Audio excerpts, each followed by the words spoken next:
Oke. Oke, jadi kita akan membahas mengenai investasi dan NFT dan kebetulan ini Emma dan Dina ini itu teman-temanku yang emang aku suka perhatiin di sosmed akhir-akhir ini.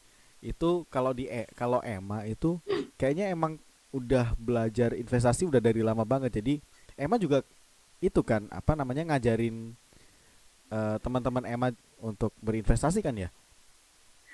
Iya, Di TikTok, bener kan? iya. Di Terus IG kayak juga. ada komunitas juga. Ada apa? Ada komunitas. Oh, ada komunitas. Sampai ada Iya, komunitas. Kamu yang mimpin. iya. Cuman aku di komunitas itu tuh Mm-mm. aku hire temenku gitu loh, Mas. Jadi kayak Oh, Hmm, dia punya akademi mm-mm. untuk sharing ilmu investasi sama trading saham. Terus kayak Mm-mm. aku diajakin, ayolah kamu jadi trainer di tempatku gitu. Terus aku join lah gitu. Udah lama em. nice. Aku ikut sama temenku yang di ITRA, namanya kan ITRA ya Mas ya. Investing and Trading Academy itu ada 4 bulanan ini kah? Itu kamu Hmm, kamu ngajar, benar-benar ngajar. Iya ngajar, soalnya kan aku waktu terjun di dunia saham, which is 4 tahun lalu, itu Bentar, aku kan aku potong di potong bentar em. training juga.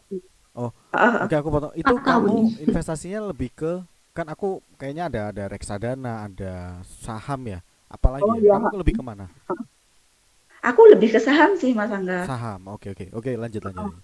Kamu ngajarin ha? Aku ngajari ya itu tadi jadi trainer di Witra. Kalau awalnya aku kok bisa masuk di dunia saham itu 4 tahun lalu, kan aku lihat seliweran gitu loh di sosmed saham ini apa sih kok aku pengen gitu kan. Terus aku Heeh. belajar, akhirnya nemu sekolah pasar modal. Dia tuh kayak kursus online gitu Mm-mm. yang ngadain BEI Bursa Efek Indonesia, which is apa ya? Lebih proper, websitenya Heeh. juga proper banget lah, fasilitasnya oke Mas, ada mentornya masing-masing, jangka waktunya 1 bulan dan dapat sertifikat. Maksudnya Hmm, Oh. gitu loh, itu berbayar ya, Mbak ya? gratis kan Oh, dari kita gratis. Indonesia ya. Nah di situ tuh ada level beginner sama advance. Aku udah ikut dua-duanya alhamdulillah. Makanya kalau udah lolos advance udah bisa ngajar gitu loh, kayak training of trainer gitu loh Mas. Hmm, Oh, oke. Itu kamu ngajarin pesertanya siapa aja? Kalangan mana aja? Temen-temenku kan aku masuk di komunitas itu udah ada toh. Jadi kayak temen-temen circle kita yang teman-teman kuliah dulu, teman-teman kerjaku dulu itu pada ikut gabung. Terus ada beberapa orang luar juga yang ikut gabung. Gratis kok grupnya tuh. Itu hmm, ya itu kalangannya itu apakah dari cuman ibu-ibu aja atau Nah, malah ibu-ibunya sedikit. Ibu-ibunya paling 30% aja, mostly pekerja. Kayak orang-orang yang kerjanya office hours, ada Heeh. yang kan dari suamiku kan orang tambang ya, jadi Heeh. banyak teman-teman suamiku yang tertarik juga, jadi ikut Mm. gabung gitu. Terus hmm. ada eh, yang CEO-nya Itra, itu Mm-mm. kan dia kerja di Malaysia nih, Mm-mm. dia ulang-alik Malaysia, rumahnya aslinya Jawa Tengah, jadi kayak teman-teman dia juga banyak gitu loh Mas. Jadi, Oh. jadi kompleks di situ tuh. Yang apa ya? Tim intinya Itra tuh ada 3, aku, Mm-mm. temenku, Mm-mm. berdua ini kok kita ngebahas Itra ya. It's Ya okay. nggak apa-apa lah. Oke. Mm-mm. Itu terus akhirnya kita bikin yaitu Investing and Trading Academy. Awalnya itu cuman komunitas berbagi informasi gitu aja, terus kita Hmm. bikin lebih proper gitu.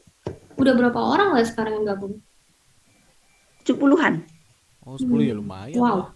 Lumayan sih, Mm-mm. banyak sih. Banyak sih. Uh-uh. Tapi itu memang pure untuk mengajari gitu ya, Mbak ya, Iya, akademinya ini. uh-uh. Jujur untuk ngajarin kayak sharing-sharing aja yang di dalam situ tuh banyak yang udah bisa. Terus kalau di pasar saham kan setiap waktu, setiap hari, setiap Mm-mm. minggu, setiap bulan itu pasar kan bergejolak ya Mas. Kayak oh Mm-mm. Kayak bulan ini kayak kayak forex. Enggak, beda. Kayak kripto. Beda ya. Wah, Oke ini oke. jelasin saham dari awal aja gimana? Iya iya. Boleh, boleh. Iya iya Mas sebenarnya. Angga Hmm. sama Iya sebenarnya sih nggak. Ya kalau misalkan bisa bisa dijelasin lebih detail sih mungkin aku nggak tahu mungkin apakah waktunya cukup kayak gitu tapi ya mungkin secara permukaan aja gitu. Cuman ya, yang aku enggak. ya cuman sebenarnya yang aku pengen pengen tahu itu ya kamu itu mulai mulai belajar investasi saham ini itu sejak kapan? Karena kayaknya aku itu ngelihat investasi ini kayak apalagi kayak misalkan teman-temanku yang aku lihat ya di IG itu pada share apa profitnya dia di kripto kayak gitu-gitu loh. Nah, aku nggak tahu apakah ini cuman tren-trenan doang atau nggak tahu kalau kamu waktu itu seperti apa? Kenapa kamu tertarik untuk belajar saham? Aku ini sih Mas, kalau saham itu kan awalnya aku tertariknya karena dia jangka panjang.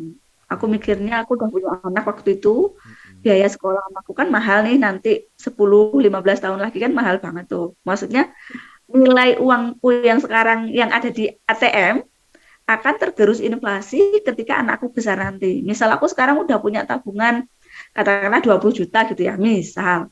Terus tiap bulan aku nabung 2 juta, 2 juta, 2 juta terus ketika anakku nanti mau kuliah, apakah nilai dari tabunganku itu akan bisa mencukupi biaya sekolah anakku sedangkan inflasi kan terus meningkat toh Mas Angga. Mm-mm. Hmm. Itu sih yang mendasari aku kenapa kok aku investasi di saham karena bunga di bank itu kan kecil. Satu Iya, tahun itu hampir berapa? iya. 2-5% aja kan. Sedangkan di investasi saham dia eh, sejelek-jeleknya kita investasi di saham. Misalnya ya kalau eh, keadaan Indonesia ini stabil, nggak ada corona, nggak ada gempa bumi, nggak ada badai halilintar itu kan minimal bisa lah 13-20% setahun gitu. Jadi uang kita setidaknya aman dari inflasi. Makanya aku memilih saham untuk berinvestasi. Selain itu, saham itu bisa dibeli dengan nominal yang sangat kecil. Misalnya Berapa? saham Mayora itu 300 ribuan udah dapat Mas. Kalau kita investasi di emas, 1 gramnya udah berapa? Terus kalau investasi di tanah malah berapa? Harus punya ratusan juta dulu kan kalau Oh, mau. bisa Nah, 300 ribu gitu, Em? bisa. Kan saham itu tergantung perusahaannya. Oh, oke oke. Perusahaan atau tergantung bank? Perusahaan, Din. Jadi, Oh. gini ibarat kata ya, kalau Heeh. secara garis besarnya, apa sih itu saham? Jadi sekeliling kita ini banyak sekali saham sebenarnya. Hmm. Kalau kita lihat jajan bank-bank itu kan yang bikin Mayora ya, PT Mm-mm. Mayora TBK. Mayora ini ada logo TBK-nya belakang. PT Ya, Mayora Indah TBK. Berarti Mayora Terbuka. terbuka dia menjual sahamnya di Bursa Efek Indonesia. ya. Bang. Tadi Sampo Liboy, Rinso, Pepsodent itu kan Unilever ya. Mm-mm. Unilever itu ada logonya TBK juga, berarti Ya. dia menjual sahamnya di Unilever. Begitu juga dengan sektor perbankan, BCA, BBRI, Mandiri itu semua buka ngover sahamnya di Bursa Efek Indonesia. Nah, di Bursa Efek Indonesia itu kurang lebih ada 700 jenis perusahaan. Nah, Oh. itu harganya Mm-mm. sama.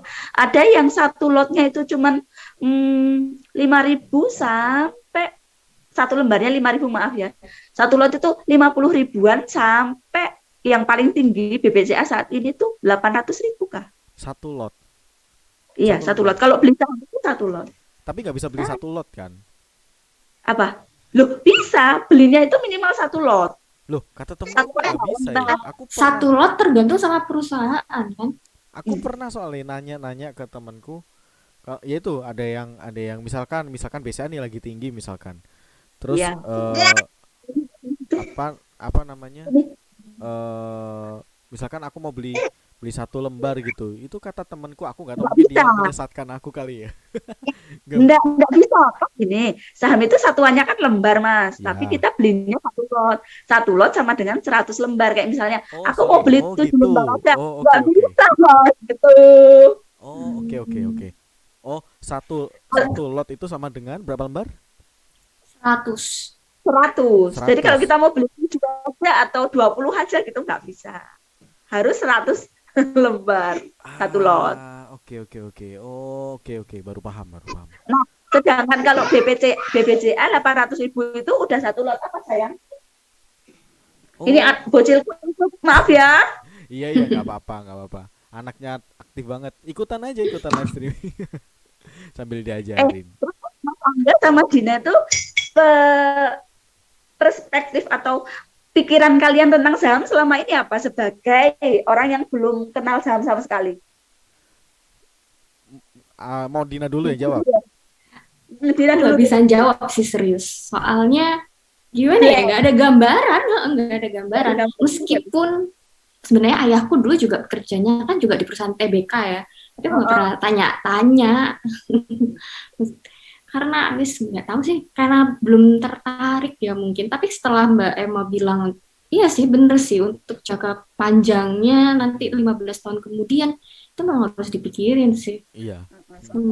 Bank kan tidak sebesar itu gitu loh.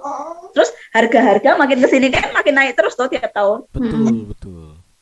Loh, itu beda ya Mbak sama yang kan ada tuh yang kayak apa ya, kayak emas atau apa gitu. Tapi tuh kayak naik turun gitu loh, masalah bisa anjlok malahan. Nah, bisa resiko saham ya itu tadi turun misalnya BPCA hari ini ya harganya 800.000 misalkan. Omikron naik nih Din. Corona naik lagi. Nanti kan dia mempengaruhi indeks harga saham gabungan. Jadi harga saham seluruh Indonesia total bisa aja turun. Kalau turun misalnya jadi 700 atau 600.000 berarti uang kita berkurang nilainya. Itu kamu bisa ngelok nggak Mbak? Kalau misalkan waktu turun kamu hold? Nggak bisa ngelok, misalnya kita jual. Harus segera dijual ya. Berarti kalau lepas. Gitu Mas misalnya ya. Misal nih, aku punya uang 8 juta di saham BBCA. Terus corona kok gini ya, padahal bulan depan aku mau beli sepeda motor misalnya. Aku harus segera mengamankan asetku nih. Ketika corona naik terus harganya baru turun di angka 750 kan kamu baru loss 50.000 nih. Segera dijual gitu. Jadi kalau rugi pun nggak banyak-banyak banget gitu. Sebenarnya hampir sama kayak kripto atau Bitcoin itu ya. Iya, untuk sistemnya sama, cuman produknya beda. Kalau di produknya adalah perusahaan-perusahaan real yang ada di Indonesia, sedangkan kalau kripto itu kan produknya koin yang kita tidak bisa lihat gitu. Sama konsepnya, jual belinya sama, naik turunnya juga sama. Iya, itu sama. NFT. Akhirnya muncul produk baru namanya NFT. Ya kan? Iya benar. Nanti kita akan bahas itu sama Mbak Dina Yulianti soal NFT. Yang sudah berkecimpung di dunia per NFT-an. Banget ya lagi happening nih gue kali. Iya, itu tuh momen yang sangat tidak tepat sih untuk aku beneran. Sebelum ke sana ya Din ya. Sebelum ke sana. Ini kan tadi kita ngobrol investasi sama Emma dulu. Emma kita skip dulu kita loncat dulu ke NFT, nggak apa-apa ya? Nggak apa-apa. Kita loncat dulu ke NFT. Oke, jadi kenapa Dina tertarik sama NFT? Oke, jadi tuh awal aku tahu NFT itu sebenarnya dari TikTok. Itu mungkin tahun kemarin sekitar bulan apa ya? September gitu, Septemberan. Sedangkan NFT yang aku tahu, NFT itu masuk di Indonesia tuh kayaknya bulan Maret 2021. Setauku loh ya, itu yang aku tahu. Terus kan awalnya aku lihat apa nih kok ada tempat semacam ya anak-anak desain untuk menjual karyanya gitu kan. Itu sebenarnya ada temanku yang ngompor-ngompor, kamu ikutan NFT pokok gitu kan. Dia tuh minta buatin gambar gitu kan. Tapi waktu itu kondisinya aku lagi sakit dan masih sibuk sama kesibukan. Jadi itu tak hold terus. Sampai akhirnya bulan November, itu aku udah mulai gambar tuh. Mau pengen tahu konsepnya dulu. Nah itu udah, aku tuh nggak pernah tahu kripto itu apa, Bitcoin itu apa, NFT itu apa, apalagi mata uangnya Ethereum, Polygon, dan lain-lain. Ya wes, akhirnya November mulai garap, tapi pending Desember sampai ke Desember sampai akhirnya Januari aku baru bisa upload. Januari minggu lalu baru upload sih. Oh, Kejual. berarti Yes. berarti tertariknya Aman ya.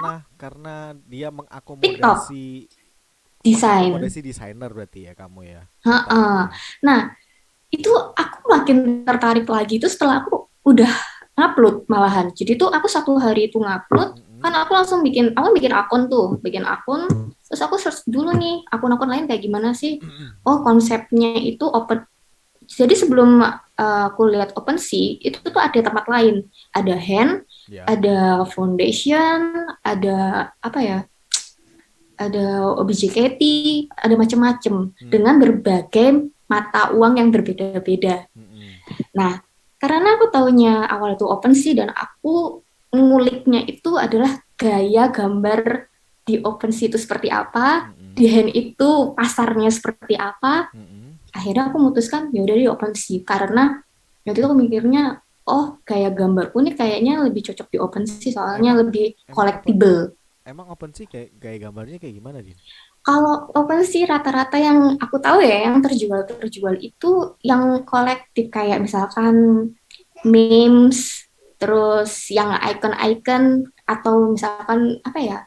Kamu kalau tahu kayak yang monyet, tahu Heeh. nggak sih? Heeh, Itu heeh. kalau nggak salah si kayak gaya gambarnya yang pernah dibuatin buat si Yonglex Heeh. kayak gitu-gitu. Itu tuh yang apa ya?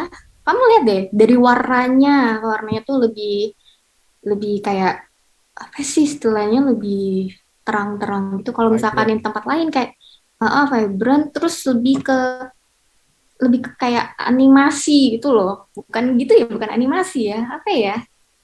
Lebih yang ikonik gitulah. Emang kalau Sedangkan di Jadi hand gitu ya. Nah, kalau kamu cek kayak di OBJKT dengan mata tuang Tezos, itu mereka desainernya rata-rata karyanya yang lebih ke darknya malahan kakakku.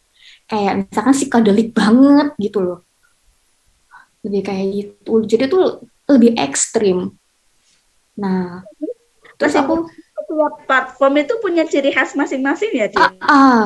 Jadi aku ngeliat itu ternyata orang-orang kenapa menyukai OBJKT ternyata karena memang gaya stylenya dia itu lebih banyak di situ kayak gitu. Nah, oh kacaunya kalau OpenSea itu memang kenapa orang-orang lebih banyak ke OpenSea? Karena di situ ada yang namanya gas fee. Gas fee itu misalkan sekali kita minting itu istilahnya kita ngupload, itu sebenarnya ada bayar di awalnya. kita Kalau yang kita pakai bayar mata kita bayar ke jadi itu kalau OpenSea. iya, kayak misalkan di OpenSea itu ada mata uang namanya Ethereum. Kita Heeh. istilahnya gas fee-nya di awal itu adalah sekitar sejutaan kalau nggak salah. Oke, berarti kamu waktu upload Nah, harus sedia 1 juta.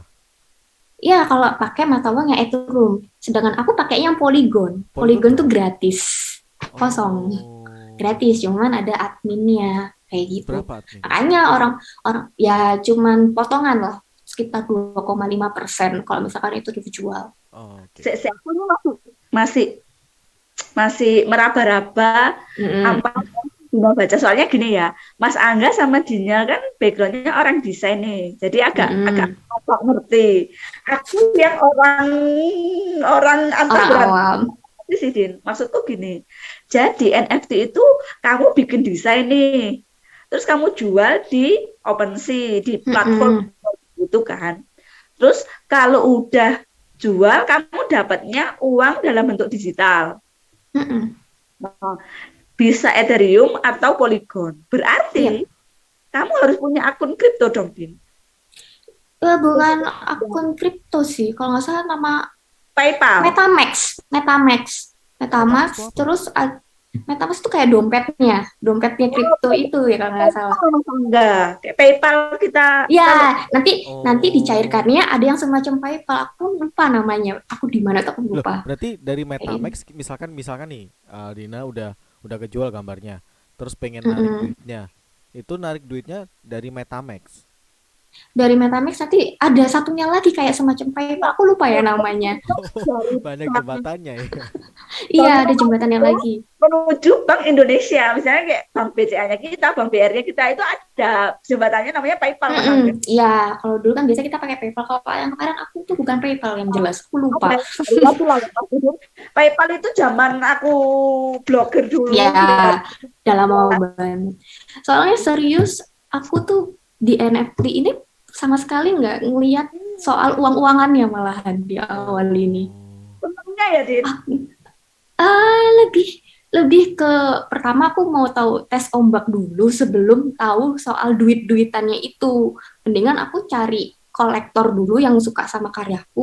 karyaku bisa terjual, baru nanti aku bisa ngumpulin tuh duit kayak gitu Oh, begitu. ini Makanya beda nih, beda soalnya banyak orang karena kebalikan, iya, banyak orang kebalik cari karena uangnya. iya, iya, iya. Kalau Karena mindsetku, iya, kalau iya. mindsetku kayak gitu, salah. Menurutku tuh malah bakalan kamu tuh nggak bakalan konsisten sama karyamu. Kayak gitu sih kalau menurut aku. Hmm. Dan soalnya gini, jadi tuh selain aku ada temenku satu lagi yang memang udah pernah main kripto. Jadi aku menyerahkan masalah kayak gitu itu ke dia. Kayak misalkan mungkin nanti aku kapan nih harus jual, apakah ini lagi naik turun, itu nanti aku serahin ke temenku. Kayak gitu. Ya, ya, ya. Jadi aku Enggak, fokus aja sama jualan. berarti gini ya, Din. Melihat apa yang sedang kamu lakukan sekarang, berarti kamu optimis NFT ini bakalan bertahan lama, ya kan? Cukup sih, iya seharusnya. Soalnya sebenarnya kalau kita yang memang basicnya desainer ya, kita ini kan menjual karya. Jadi tuh dengan adanya NFT, kayak misalkan seniman itu tuh punya wadah digital gitu loh. Kita tuh kan apalagi kondisinya lagi corona ya, Hmm. kayak pelukis ya. Yang aku tahu tuh kemarin tuh ada auction, dia tuh seorang pelukis, Hmm. bener-bener pelukis kanvas. Iya. Akhirnya dia jualan di NFT dan itu laku gitu loh. Oh, Harganya ya sekitar ya 6 jutaan sekian gitu lah. wah lumayan Nah, sih, tapi Ya, oh, lumayan banget jadi memang enggak. tuh karena selama di NFT ini yang kita lihat yang membeli itu adalah memang yang kolektor gitu loh. Orang kolektor yang entah Enggak, dia memang mencintai karya atau dia melihat wah ini ada peluang kalau dijual harganya bakal melambung berarti kayak kayak gitu. saham dong. Ya, Karya itu benar, kayak hampir saham. sama kayak kata saham. Ya sama kayak istilah kayak Mona Lisa. Mona Lisa cuma lukisan gitu tapi kan harganya gila-gilaan sebenarnya kan. Iya, tapi Mona Siapa Lisa yang bisa harganya nggak bisa memiliki turun. dia? Iya, tapi Mona Lisa Iya, harganya nggak bisa turun. Dan nggak Mona bisa. Lisa itu, dan tapi masalahnya gini loh. Ini karena Gozali efek juga ya. Jadi banyak yang akhirnya itu, kamu tahu nggak sekarang? Ya, Aku baca-baca yang terakhir-terakhir itu ya. eh di kayak apa Twitter sih? juga sih, di Twitter itu OpenSea jadi kayak Shopee, men. Sumpah. Aduh sorry ya aku berkata kasar nih. Eh, itu sebenarnya aku nggak nyalahin Gozali ya, tapi menyalahkan mindset orang Indonesia yang maunya instan. Ya. Itu yang salah. Gozali itu udah salah karena kemarin tuh aku sempet, kalau kalian mengikuti Twitter itu ada yang namanya Twitter Space. Di situ kemarin tuh lagi forumnya itu adalah orang pajak, Arnold Purnomo, sama si Gozalinya. Ini ngomongin soal si Gozali ini kena pajak apa enggak. Hmm. Kalau orang pajak bilangnya ya kena, tapi di sisi lain orang-orang ya enggak. Si Gozali kan dia kan belum mencairkan uangnya, Hmm. gimana bisa punya dapat pajak kayak gitu. Juga Nah, sih. iya kan. Terus dari sisinya Gozali, Ini kalau di saham dia itu floating profit. Jadi profitnya dia itu masih di awan, belum ditarik. belum Jadi belum ditarik kan, nggak bisa. makanya nggak bisa. Nah, terus aku dengerin dari sisi sisi si Gozalinya sebenarnya. Aku sebenarnya eh, yang aku jual di NFT itu adalah video aku perjalanan selama beberapa tahun itu, bukan wajah aku yang menjadi memes. Iya sih. Oh, Sekarang mindsetnya orang-orang kan, apa ya? Dia itu kan sebenarnya yang mau dia apa ya? Dengan namanya aja tuh Gozali Everyday kan, udah kelihatan sebenarnya ya video selama berapa tahunnya itu yang sebenarnya dia angkat gitu loh. Dia tuh Untuk membuat video itu iya ya. effortnya di situ. Dia tuh punya konsep. Sedangkan akhirnya namanya orang Indonesia lebih percaya entertain. Terus kita tuh lebih entertain banget kan. Jadi ya gitulah akhirnya banyak lah sampah-sampah visual itu masuk.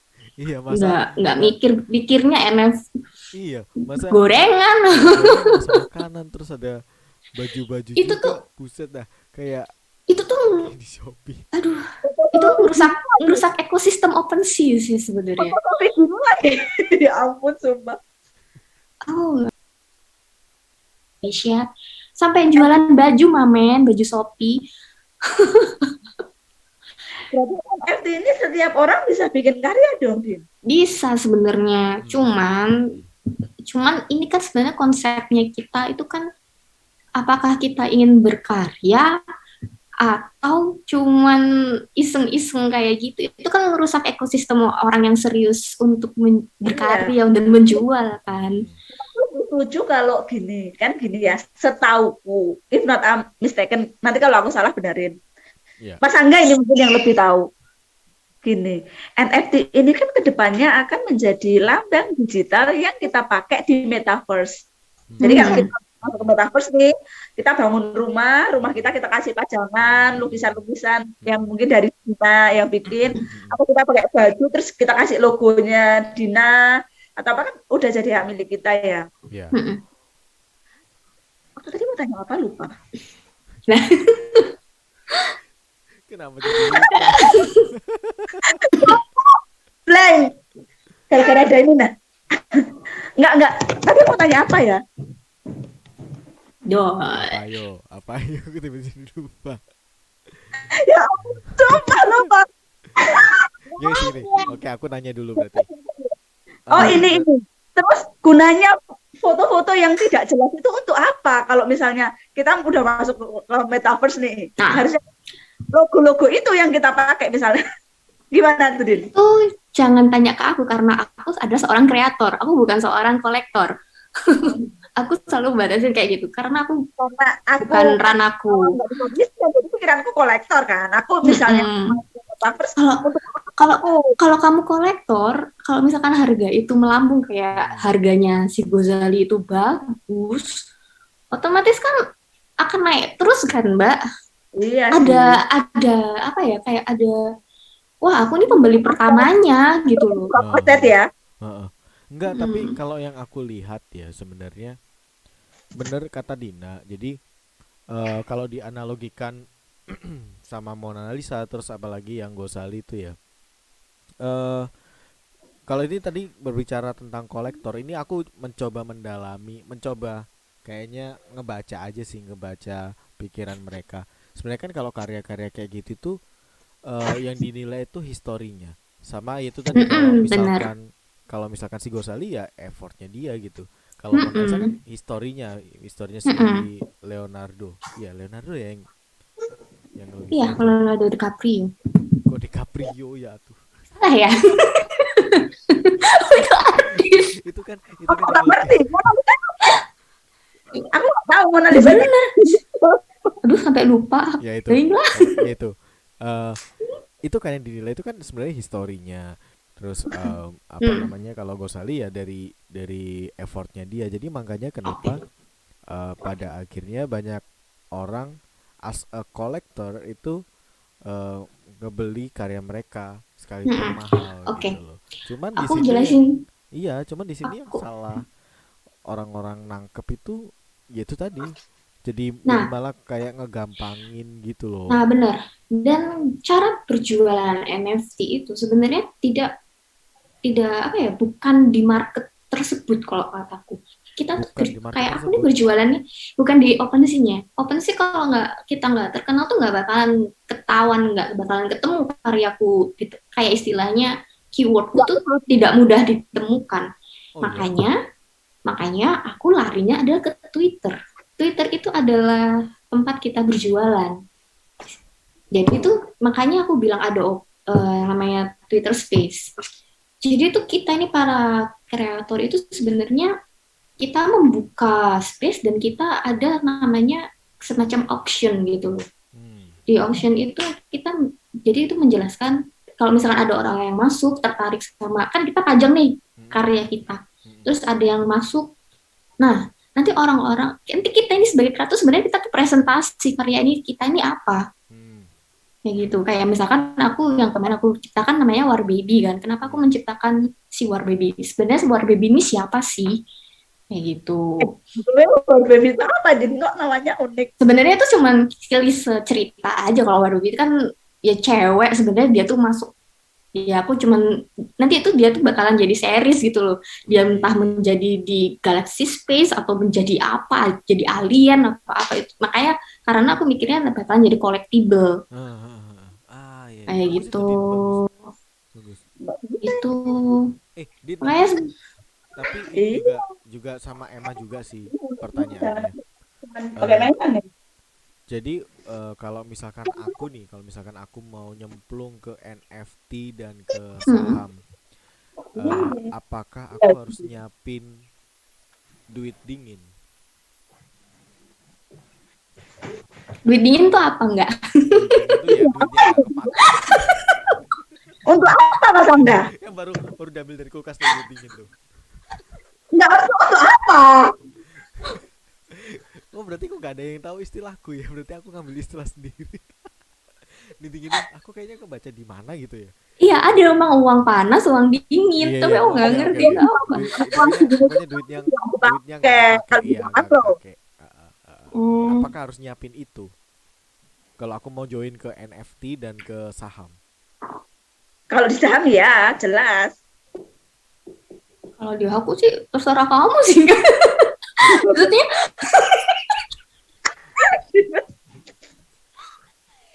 aku juga nggak Masa tahu. enggak sih? Jadi tuh Enggak, soalnya Dina kan gratis ya Polygon ya. Kalau Ethereum kan iya aku gratis. bayar satu juta kan. Eh Nah, kalau oh misalkan ya, iya. Jadi gini ya, kalau kalau aku sebenarnya berpikiran tetap menjadi kolektor ke depannya dengan mengumpulkan uang dari Polygon itu kalau aku loh ya. hmm, Nggak mau rugi gitu. Tapi di tempat lain ada orang-orang tuh yang sebenarnya oh ya, jadi tuh kayak di OBJKT kayak gitu. Ternyata sebagai kreator pun mereka juga sebagai kolektor. Jadi mereka oh, menyukai karya orang lain, dibeli. Jadi tuh mereka eh, ekosistem di situ tuh bagusnya adalah kita saling membantu. Kalau misalnya liatin dong karyamu yang belum laku, dibeli sama mereka. Oh, aku suka nih, tak beli kayak gitu. Jadi tuh apa ya, kita itu nggak bakalan merasa kesusahan kayak di OpenSea malahan. OpenSea itu gini, OpenSea itu lebih ke orang luar negeri, kayak kemarin aku jualan di OpenSea, aku ternyata yang beli adalah kolektor dari luar negeri. Kalau aku lihat di OBJKT, ternyata rata-rata orang Jakarta, orang Surabaya yang kayak gitu-gitu. Jadi itu malah sesama kreator tuh saling bantu gitu loh, saya membantu karena untuk dia membeli suka. ya. Kayak gitu. Saling mengoleksi berarti ya, Din. Jadi bagusnya tuh itu. Oh, oke, oke. Berarti NFT, oke, oke. Gak salah sih, enggak. Kalau kamu, aku tahu kan background kamu kan juga desainer ya. Tapi kalau kamu misalkan mau jadi kolektor ya nggak apa-apa. Enggak, sebenarnya aku itu Kamu fokus aja untuk jadi kolektor. iya. Enggak, sebenarnya aku itu pengen coba. Aku itu kan pernah tanya-tanya kan di NFT kan juga ada komunitasnya sama kayak si Emma kan. Emma kan saham Mm-mm. juga ada komunitasnya gitu. Terus diwajibkan untuk ikutan komunitas ya kan. Ada di Discord. Aku pernah diajakin tuh. Oh iya. Iya, ada di Discord. Nah, Eh, itu katanya nggak cuman apa bentukan foto doang kan, ada bisa kalau misalkan video, ada bisa mm-mm. musik ya kan. Iya benar, bisa. Aku sebenarnya kepikiran kamu sih enggak. Kamu kan bisa komposer ya. Aku tuh sebenarnya lagi pingin bikin animasi dari ceritaku, terus Dunia aku pingin ada Gofar, musiknya. dunia Gofar. Tolong jangan itu, tolong. Terus aku terus aku nerbangin Gavin dan Gita. Emang langsung shock. Tapi aku tahu nggak, kangenmu tuh kalau konser tahu. Ojo mengingatkan masa laluku yang terlalu indah itu. Ganti topik ah. Jangan ke Gofan lagi ya. Kapan-kapan kita bahas Gofan deh. Oh, iya, iya. Oke, oke, lanjutin. Hmm. Juga virtual dong. Sebenarnya tuh aku lagi ini tuh mau mulai latihan animasi lagi sih, cuman belum. Kalau mau enak sih pakai 3D Blender, Hmm. cuman kayaknya nggak enak di Mac. Pinginku pakai iPad, cuman belum beli iPad. Oh, minta beliin Emma bisa. Hmm. Yang mau berinvestasi mungkin. Ya, besok aku tak jualan dulu. Besok kan bisa aku hari Senin kan. Seminggu Hmm. siapa tahu dapat iPad. Oh, iya Oke. iya iya. Oh, aku mau sharing juga nih soal NFT yang kemarin itu. Dia itu seorang seniman fisik yang kataku pelukis. Gimana dia cara menjualnya. Hmm. Jadi itu Lumayan. kalau di NFT itu dia karena akhirnya didigitalkan, mungkin di PDF kan atau di JPA, di foto, pokoknya dibentuk digitalin. Jika ada orang yang membeli, itu kesepakatan bersama sih sebenarnya. Si bentuk fisiknya itu kalau misalnya si pembeli maunya digital aja, si bentuk fisiknya itu dibakar. Oh, Oh, oh iya. Karena kan tak digunakan sampai tanpa dibakar. biaya apa? Ya, karena kan jadi tuh ada macam-macam cara gitu. Ada tau gak sih yang dia itu seniman-seniman yang apa sih namanya? Yang enggak yang bikin-bikin bukan patung ya. Kayak misalkan displayer yang bikin display gitu aja. Tahu nggak sih kemarin tuh diliatin tuh displaynya itu seberat 1 ton. Nah, itu dideskripsikan sama dia. Kalau kamu membeli karya ini, si karya 1 ton ini harus dikirimkan. Beban pengiriman ya diserahkan sama kolektor. Kayak gitu. Ya Wow. itu kemesak. Nah, tapi itu Wow. NFT itu jadi tempat wadah yang bagus sih untuk seniman-seniman fisik sih menurut aku. Sekarang kan fisik kan ya kita mau ke pameran kan juga nggak mungkin ya, tidak kayak dulu lah ya. Hmm. Iya. Sekarang ada NFT. Iya iya. Enggak, soalnya aku juga kan ngelihatnya brand-brand besar tuh kayak H&M, terus yang aku Ya barusan bener, lihat itu itu metaverse. ya, aku yang barusan ngeliat itu juga Disney. Dia bikin Hmm, metaverse-nya apa namanya? Ini Disneyland-nya mereka gitu. mm-mm, mm-mm. Wah, gila sih. Makanya Betul. Udah dari kita bertiga ini ada nggak sih yang udah nyoba masuk metaverse?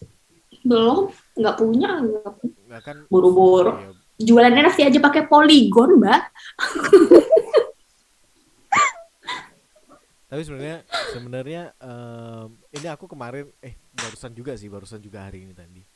Eh Wah, ada pendapat juga ngomong sebenarnya kayak NFT kayak gini ini tuh ini sama aja kayak internet tahun 90-an dulu. Dianggapnya orang lucu gitu loh. Lucu kok bisa Oh, orang-orang kok bisa connect ya. Di orang luar negeri bisa connect sama hmm, ini, oh bisa, nah ya, kayak ya, ya, gitu. ya, benar. Nah itu saat penemuan internet pertama kali gitu ya. Kayak Mm-mm. gitu. Nah, Aku dengar itu kayaknya juga dari podcastnya Deddy Corbuzier deh. itu yang ngebuat aku ya bisa jadi gitu. Itu yang mungkin nanti bahkan bisa aja nggak usah nunggu 10 tahun ya, bisa aja 3 atau 5 tahun ke depan udah booming tuh Bener. NFT kayak gitu-gitu, Mm-mm. metaverse. Tapi aku nggak tahu ya secara, kan ini juga ada kaitannya sama apa nih, infrastruktur ya di Indonesia seperti apa kayak gitu. Kita aja internet aja masih lemot, ini aku aja lemot. Iya bener, gimana sih? Internet aja masih putus-putus. oh tapi bener betul loh metaverse itu jadi kayak kita buka Instagram biasa. Soalnya kan kalau ke depannya bakalan rame-rame terus VR yang sekarang ini mahal banget kan bakalan ada versi murahnya nggak sih? Jadi setiap Pasti, orang Harusnya bisa sembunyi gitu harusnya loh. pasti, pasti. pasti. Dan Pasti kalau itu misalnya sudah dipikirkan. iya, Mm-mm. dan kalau misalnya setiap orang bisa punya VR, berarti setiap orang bisa mengakses metaverse. Kalau setiap orang bisa akses metaverse, otomatis permintaan NFT meningkat, ya nggak sih? Iya iya. Mhm. Mungkin Nah, nggak cuman NFT lah. Temenku aja kemarin udah main apa tuh kripto kripto yang games gitu, yang bentukannya games. itu dari Bom kripto kalau nggak salah namanya. Ya nambang-nambang gitu. Kripto Kalau itu kan produknya digital semua, kayak software-software Mm-mm. gitu. Sebenarnya sekarang kita terserang dunia digital kan. Iya, kok iya, udah punya dunia lain nggak sih kita tuh? iya. Udah. Kurang kurang punya Digimon aja sih. Habis ini keluar di Jimo. Iya. Ya, Kalau saham itu perusahaannya real, produknya real. Kalau kripto produknya di ini semua digital semua luar angkasa. heeh. Nah, tadi kan Emma kan ngomong soal produk saham yang real nih, produknya real nih. Ini ada dari Harun Ang. Ini aku bertanya sih aku karena emang nggak tahu. Kalau saham gorengan tuh kayak gimana sih, Em? Oh, jadi gini Mas Angga. Tadi kan aku cerita ya, kalau saham itu di Indonesia kurang lebih ada 700 yang jual saham mereka di Bursa Efek Indonesia. Hmm. Dari 700 saham ini, itu ada 3 kelas. Kelas first liner atau blue chip, kelas menengah, sama kelas 3. Gorengan ini kelas 3. Harganya murah-murah, Mas. Ah, Yang satu lot itu cuma 50.000, satu ah. lot itu cuma 30.000, satu lot itu cuma 90.000, 100.000 tiga gitu. ratus ribu termasuk gorengan. 300.000 itu udah masuk menengah, Din. Oh, Yang membedakan dari 3 kelas ini adalah kapitalisasi pasar. Artinya perusahaan yang kaya, misalnya kayak Unilever, Bank BCA, Bank BRI, Bank Mandiri itu kan udah kaya nih. Banknya ada di mana-mana, kantornya ada di mana-mana, otomatis kapitalisasi pasarnya besar. Kalau kapitalisasinya besar, berarti fundamentalnya bagus, dia masuk di kelas 1 gitu. hmm. Nah, yang Oh, cocok berarti untuk investasi jangka panjang itu kelas 1. Yang cocok untuk jual beli harian itu kelas 3. Gorengan. berarti Dan itu uang artinya setiap hari tak lakukan, Mas Angga. berarti artinya kalau misalkan aku mau terjun di saham, aku belinya itu perusahaan yang kelas 1 tadi sama perusahaan gorengan. Nah, tergantung tujuan finansial yang aku bilang, enggak boleh gitu, enggak sopan. Tergantung tujuan finansial tadi. Kalau tujuan finansialnya adalah nabung untuk jangka panjang, Heeh. kuliah anak, bikin rumah, biaya nikah, itu masuk di kelas 1 saham Satu. goreng, saham yang bagus ya. Kalau tujuannya adalah cari cuan, itu setiap hari main yang saham gorengan. Oh, oke, aku Kayak cari cuan kan, misal aku beli di harga 50.000. hmm. Lakunya 140. Iya, 5 menit kemudian naik 140, tak jual, aku dapat cuan Mm-mm. 90 dong, gitu. Mm-mm. Oke. Oh, Itu iya iya. harian yang saham gorengan. Tapi harus dipantengin terus ya. Iya, iya, iya. Tapi kalau aku mantengin ya nggak bisa, soalnya kan aku full mom ya, Mas. Aku tak tak jamin, pokoknya pagi aku jam 9 sampai jam 10 pantau pasar, pantau sahamku. Hmm. Kalau selepas itu aku main sama anakku, nanti sesi tutup pasar jam 3 sampai jam 4 aku mantau pasar lagi gitu. Kalau Oh. suruh full ya nggak bisa karena aku jaga baby. Hmm. Oh, berarti aku nggak bisa ya? Oh, nggak maksudnya Bisa pertanyaan dong. nggak pertanyaanku gini, lebih ke itu tadi, apakah aku bisa beli perusahaan yang kelas 1 sama perusahaan gorengan, saham gorengan? Bisa, bisa, Bisa ya? bisa. Hmm. Tergantung Mas Angga mau yang mana terserah, yang penting ada duitnya. Enggak, aku mau dua-duanya gitu, bisa nggak? Nggak harus salah Bisa, satu. bisa. Bisa kan? Mau Hmm. beli 700 saham semua pun bisa, Mas. Ya enggak? Bulan mah PT. beli sahamnya Erick Thohir, Raffi Ahmad bisa. Raffi Ahmad tuh belum punya ya, Rans baru Rans mau udah TBK. merger. Rans TBK. Mau merger sama MTech punyanya Oh iya iya Erick iya. Thohir. Oh iya sih benar-benar. Katanya Oh, sih, oke. tapi masih dalam rencana. Oh, terus ini ada pertanyaan lagi dari Harun Ang juga. Kalau tadi kan ya soal saham turun tuh. Kalau lagi turun emang pas jual langsung bisa laku gitu sahamnya? Dalam artian apakah ada yang mau beli? Tergantung, tergantung keadaan pasar kan antri-antrian kayak gitu. Tapi ya kebanyakan sih ada yang langsung beli sih, asalkan dia tidak ARB.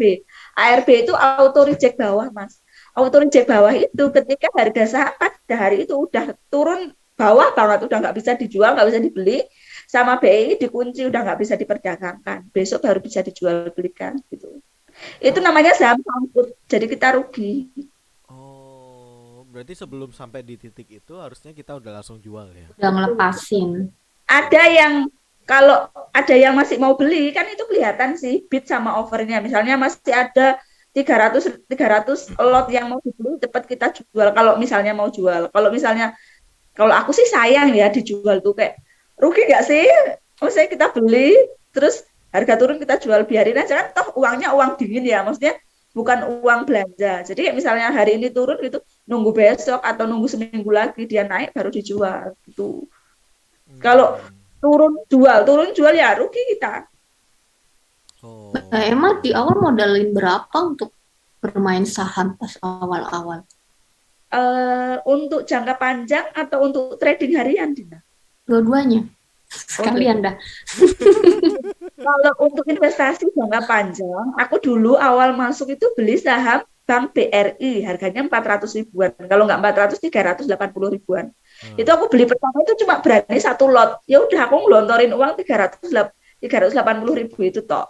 Terus Oh. bulan berikutnya suamiku ngasih uang aku 2 juta kalau nggak salah. Nah sekarang aku tiap bulan nabung-nabung terus buat beli saham. Cuman sekarang untuk jangka panjang aku cuma pegang 2 saham, BBCA sama BRIS. Untuk trading harian aku modal pertama 2 juta. Ya itu tak buat olah alik trading ini itu gitu. Misalnya trading kan hari ini jual, hari ini beli pagi, nanti siang jual. Beli sore, besoknya jual gitu. Jadi cepet Mbak. Oh, oke. Itu bisa di hold nggak sih Mbak? Kalau misalkan hari ini kita nggak mau ngejual gitu, Bisa. Ya udah kita diam. bisa didiemin aja kan. Kalau kita ngerasa kayak oh harganya masih bisa mantul nih, misalnya kan kita baca chartnya ya Dinya, harganya masih bisa mantul lagi nih, ya udah kita diemin aja. Misalnya besok beneran naik lagi baru kita jual. Ya, ya, ya. Sama kayak kripto sih. Ini nih Ya, harus konsepnya sama. harus cari istri kayak Emma nih. Sekalipun nggak kerja di Kenapa? kantor Bener. tapi mantengin saham. Mm-mm. Iya kan? Iya iya Biar iya. duitnya komputer.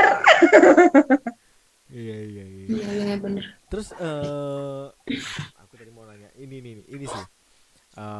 Apa namanya? Kalau misalkan ya aku mau terjun di saham nih. Aku mau terjun di saham. eh aku harus mempersiapkan apa dan apakah ada aplikasi yang harus aku tuju untuk aku bisa belajar saham gitu em? Oh iya, first itu ini Mas, membuat rekening saham. Nah, rekening saham itu kan bisanya pakai rekening sekuritas ya. Nah, tak sarankan untuk investasi dan trading itu di 2 sekuritas yang berbeda. Hmm. Kalau yang terkenal di Indonesia itu Indo Premier Sekuritas, IPOT, ada Ajaib, ada Stockbit, ada RHB. Kalau seluruhnya itu ada lebih dari 40, 50-an. Cuman yang terkenal yaitu yang aplikasinya user friendly-nya enak itu ya IPOT, Ajaib, Stockbit itu menurutku ya. Oh, Untuk kalau sekuritas kalau gitu kita, sorry. Kalau sekuritas gitu nggak ngeliat aset kita sebenarnya ada berapa dulu ya dari merekanya. Maksudnya, wah ini orang ternyata eh, sebenarnya keuangannya tuh jelek atau dilihat latar belakang gitu loh atau ternyata dilihat dia dari OJK-nya tuh jelek atau gimana? Kok enggak sih? Kalau ternyata ternyata kalau misalkan itu tadi kalau dari nyambung pertanyaannya Dina apa namanya? Ternyata uang yang dia pakai buat saham uang haram. Iya, maksudnya sebenarnya dia tuh tidak apa ya? Mungkin dia itu secara keuangan finansial itu buruk itu gimana? Atau dilihat dari OJK-nya aja dia tuh sudah tercoret gimana? karena gini loh, sekuritas ini kan dapat keuntungan dari kita. Kita sebagai investor ataupun sebagai trader kan kita bawa duit nih. Kita Mm-mm. masuk duit ke sekuritasnya. Oh ini loh sekuritas aku punya uang 2 juta. Aku mau investasi di saham BBCA. Aku mau investasi di Hutama Karya misalnya. Aku investasi Hmm. di PT Antam misalnya kan. Dia Hmm. dapat duit. Hmm. Jadinya dia tidak berhak dan tidak mau juga ngotak-atik kehidupan kita gitu. Malah kita yang harus ngotak-atik kehidupan sekuritasnya. Contohnya gini Mas, kan sekuritas di Indonesia ada 40-an lebih kalau aku nggak salah ya. Nanti coba dicek di Google ada berapa. Kita sebagai investor kan kita punya uang nih. Ya. Kita harus pintar memilih sekuritas mana yang terpercaya dan tidak rawan bangkrut. Jadi kita malah yang milih sekuritas gitu, bukan sekuritas itu milih investor. Oh, Nah, oke. jadi misalnya gini, oh, sekuritas ini misalnya ada sekuritas A, oh dia bagus banget, dia udah dapat best sekuritas selama 5 tahun berturut-turut, aku ambil ini aja, dibandingkan sama oh sekuritas ini telat bayar, oh sekuritas ini biaya ongkos jual sama belinya mahal, jangan pakai ini. Jadi kita nggak milih gitu malahan. Oke. Pikir kita harus bagus dulu itunya latar belakang keuangannya baru Ya. bisa Itu ikutan kayak itu gitu. itu itu kalau mau kalau mau KPR Din, kalau kayak gitu. Iya, bener. Pikiranku kayak KPR, serius. Orang ngutang banyak nggak bisa bayar ya cicilan. Iya kan? Iya. Oh, iya iya iya, paham paham. Oke oke. Eh Udah sebenarnya aku sebenarnya jam, apa? udah jam. Oh iya. Jadi mungkin ini pertanyaan Iya. terakhir ya buat Dina nutup. Iya. Hmm. Ya, ini ada yang nanya dari Harun Ang. Aku nggak ini kalau salah koreksi ya. Kalau aksi Infinity NFT apakah bisa menghasilkan uang? Kamu ngerti gak, Din? Aksi. Aksi AXIE Infinity Oh, nggak tahu. apa tuh NFT bisa menghasilkan uang? Itu apa ya? Kurang tahu sih itu. Kurang Aksi tahu Infinity sih. NFT. Ya, oh ya. Ya, karena Dina kan kreator baru di NFT. Mm-mm. Ya mungkin nanti kita akan Tapi menurutku saranku kalau misalkan kamu beneran mau terjun ke dunia NFT, mendingan masuk ke Twitter Space aja. Di situ tuh bakalan banyak orang-orang yang bakalan sharing soal NFT kayak gitu caranya, marketingnya NFT gimana sebagai kolektor, kamu sebagai kreator seperti apa. Bahkan aku sering dengar Arnold Purnomo ngomongin soal NFT, orang pajak ngomongin NFT kayak gitu. Jadi kamu cari cari komunitas di situ sih buat tahu lebih dalam. iya iya. Oh, oke oke. Nah, ini tadi rencananya 45 menit tapi ternyata karena saking serunya dan 1 jam. iya Satu udah jam. 1 jam. Makanya biasanya aku zoom itu 2 jam loh, ini 1 jam jadi nggak berasa. Sosok iye banget. Iya. Aku kalau jadi suaranya aja apa gitu. Kecuali kalau aku jadi narsumnya, jadi aku mantengin, kalau enggak ya tak tinggal. Ditinggal masak ya, Em. Iya kan? Nanti kamu kok nggak tidur tidur dulu kenapa? Ini bunda pokoknya. Iya. Ya wes lah. Udah jam Ini 12. sebenarnya aku pengen secara pribadi aku pengen pengen benar-benar mendalami langsung di soal investasi sama NFT karena emang aku kan nggak diajarin sama orang tua juga kan, jadi benar cari tahu sendiri gitu dan ternyata Bener. circleku Juga ternyata dari pada belajar dan ya kan? iya dan itu kan yang itu aku pengen belajar. Kalau di sini mungkin nggak cukup ya waktunya, nanti kita akan Mm-mm. chat-chatan Nanti lagi dah, pribadi bener. ya, ngobrol-ngobrol. Ini mohon doanya ya buat Twitter aku. Ya ampun masih belum bisa, Mungkin pusing. ada di hack mungkin. Nggak tahu juga ya. Oh iya. Iya, Sekarang nggak bisa, pusing aku. oh mungkin ganti HP. Tidak ngaruh Bapak. Nggak bisa. Apa? Di PC juga nggak bisa. Nggak bisa semua. Jadi itu masalahnya di verifikasi code-nya. Oh, Nggak ngirim ke nomorku. ngirimnya ke Tahu nih. Apa nggak tahu?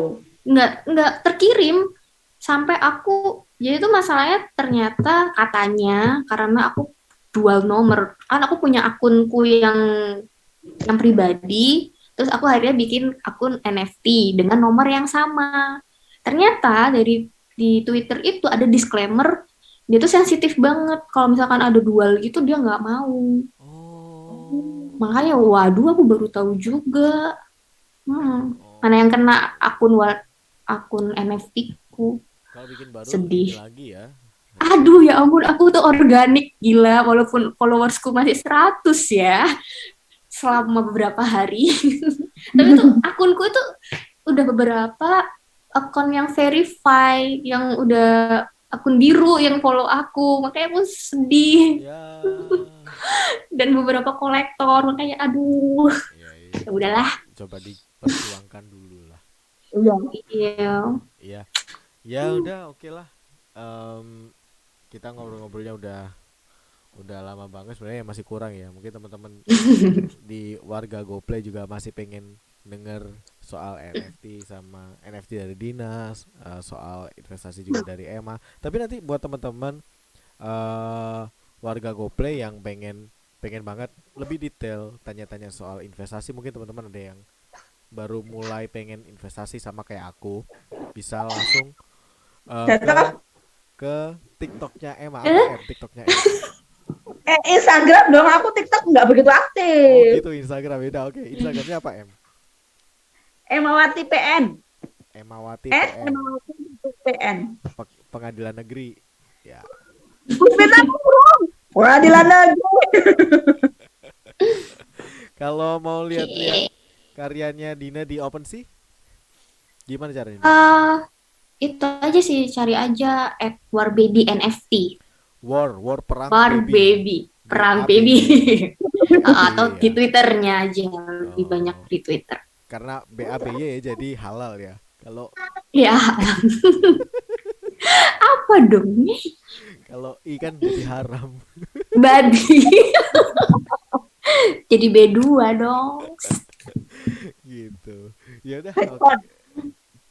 Ya udah, oke deh. Sekali lagi buat Emma sama Dina, thank you banget udah Thank bersedia kita you. ngobrol-ngobrol ya, meskipun kita sempatnya malam banget ya gitu. Tapi sekali lagi terima kasih, dan eh, Mm. ya nggak apa-apa. Dan aku juga seneng sih bisa ngobrol-ngobrol sama kalian. Akhirnya kita bisa reuni, sambil reuni juga kita teman kantor lama ceritanya gitu. Terus eh, Aduh. buat Emma sama Dina, kalian semuanya sehat-sehat, buat kalian sama keluarga kalian sehat-sehat Iya. semua. Terus buat pekerjaan kalian, ya apapun yang kalian kerjakan semuanya lancar. Amin. Amin. Oke, Cuan, kalau cuan, gitu, cuan, cuan. iya cuan-cuan sekarang ya. Oke, guys. Oke, kalau kayak gitu aku close dulu ya. Sekali lagi thank you ya. Bye bye. Eh, Bye. Bye. Bye-bye, Dimas. Dadah. Bye.